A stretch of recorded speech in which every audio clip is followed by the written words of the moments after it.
Senator from Texas. Mr. President, I want to thank my friend from Rhode Island for his stirring remarks and indeed his powerful argument against this nation going down the road of Greece and Spain and much of Europe. Those were indeed compelling statistics of 27% unemployment in Greece and negative nearly 7% growth in Greece.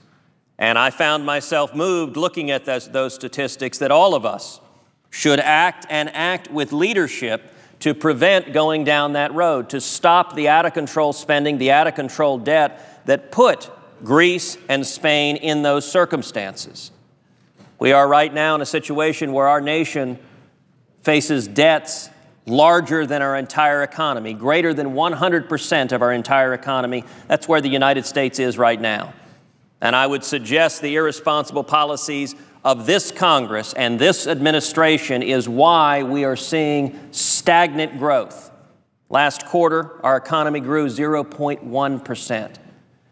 And I found my friend from Rhode Island's speech was quite powerful for arguing why every member of this body should vote against the Democratic budget that will be coming up for a vote. Because it is clear that raising taxes $1.5 trillion on top of the $1.7 trillion tax increase that has already been put in place will only accelerate our path to where Greece and Spain and much of Europe is. Adopting a budget that never balances in perpetuity, as sadly the Democrat budget does, will only accelerate our path to where Greece and Europe is. So I thank my friend for that stirring recitation. I would note also that tomorrow is an important milestone. Tomorrow is the 3-year anniversary of the adoption of Obamacare. And as we vote later today, I will be introducing an amendment to establish a deficit-neutral reserve fund to provide for the repeal of Obamacare. Obamacare was passed with many promises, and yet the reality, it has not delivered. When Obamacare was being proposed, the President told Americans the average American family would see our premiums drop by $2,500. Instead, today, the average American family has seen our premiums rise by $3,000. That's a $5,500 difference between what was promised and what has been delivered. Young people in particular have been hit incredibly hard by Obamacare.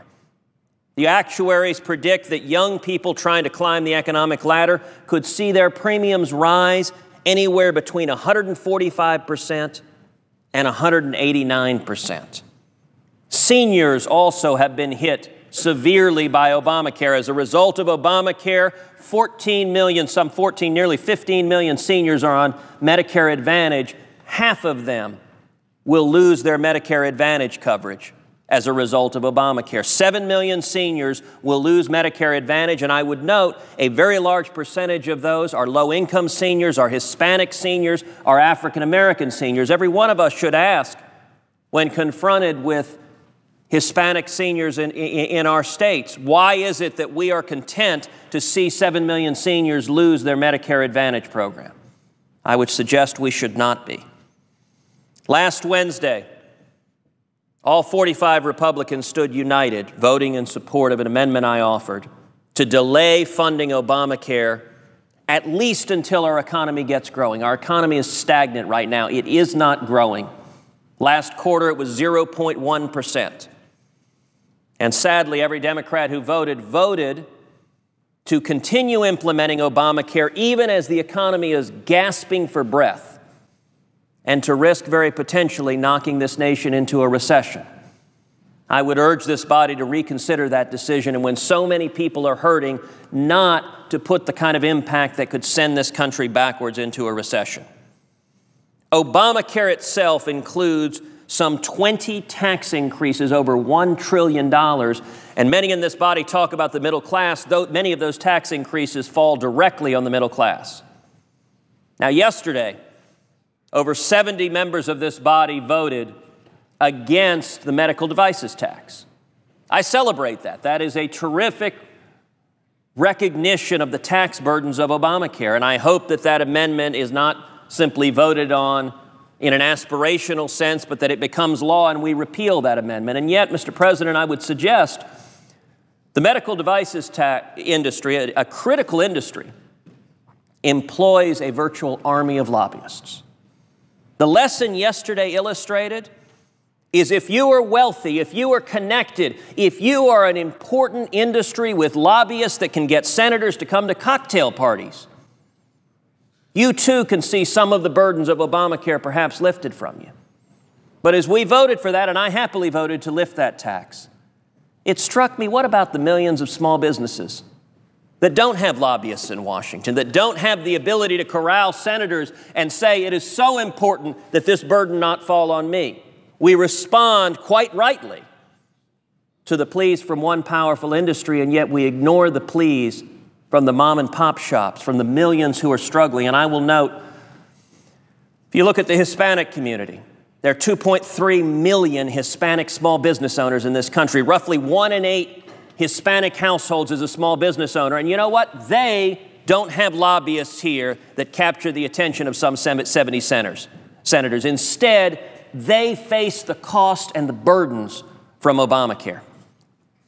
I want to just read to this body a couple of recent press stories illustrating that this is not a Republican talking point or a Democrat talking point. These are the facts. This is what is happening under Obamacare. The Associated Press, on March 13th, 2013, so just earlier this month, reported, this is the opening line of the story, quote, "Some Americans could see their insurance bills double next year as the health care overhauls laws expands coverage to millions of people."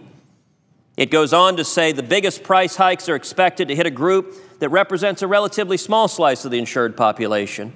That includes some roughly 14 million people who buy their own insurance, as opposed to being covered under employer-sponsored plans, and to a lesser extent, some employees of smaller companies. Yet again, the impact of Obamacare hitting small businesses, hitting the struggling entrepreneurs. And I would note, Mr. President, 2/3 of all new jobs in our economy come from small businesses. If this body continues to make it harder for small businesses to survive, we will continue to see 23 million Americans in this country out of work, because the new jobs are going to come from small businesses, and we cannot continue to put more and more costs and burdens on them. The Associated Press continued, young people who currently have low-cost coverage may see some of the biggest hikes. To all of the college kids right now who stood for hope and change, to all of the young people who coming out of school are struggling to find jobs and not able to find jobs right now, I would point out that what the Associated Press reported is that alone, the Obamacare impact, could cause the premium for a 24-year-old who pays $1,200 annually to jump to $1,800. As their premiums go up, as they see additional dollars taken out of their pockets, as they're struggling to climb the economic ladder, I hope that young people realize the cause for those impacts.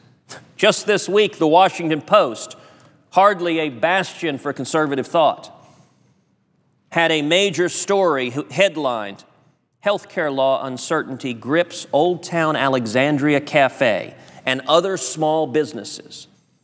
And it explains that there is a cafe in Old Town Alexandria that employs 45 people. And the owner says there's tremendous confusion and fear among many of my competitors and other business owners, particularly about what you have to cover and how you have to report. I am convinced that the primary reason we aren't seeing a robust economic recovery is the uncertainty and costs associated with this health care law.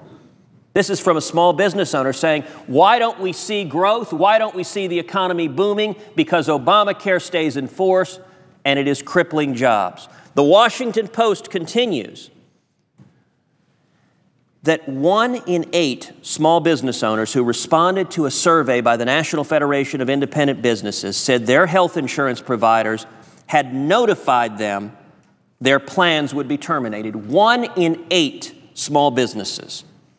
A study released last week by Adecco, a human resources consulting firm. Allotted. Very good. I would urge that Obamacare be repealed, and I yield the floor.